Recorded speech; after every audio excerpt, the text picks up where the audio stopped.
فوقاش ما شفتي الوالده ديالك؟ اقول لي امك هي اللي كانت كتصبن لك حوايجك، امك هي اللي كانت كتكالي عليك، امك هي اللي كانت كتخلي لك الماكله بالليل، امك هي اللي كانت كتحل لك الباب كتبقى سهرانه وفايقه حتى تدخل للدار عاد كيجيها النعاس. في الاخر ما بقيتيش كتشوف الوالده ديالك، في الاخر هذا هو الجزاء ديالك ليها ياك اخويا العزيز. وبالوالدين احسانا. خويا العزيز راه الام ديالك ما عمرها غادي تجي تطلب منك السماحه، ما تسناهاش تجي تطلب منك السماحه، انت اللي خاصك تمشي تطلب منها السماحه.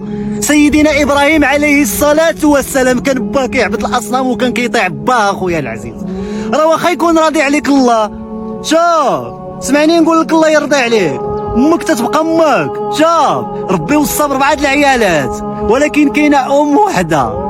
وبالوالدين احسانا، امك ثم امك ثم امك ثم ابوك. دير الواجب ديالك معاها، الله يهديها، ما تشدد معاها الله يرضي عليك وما تهش يديك عليها.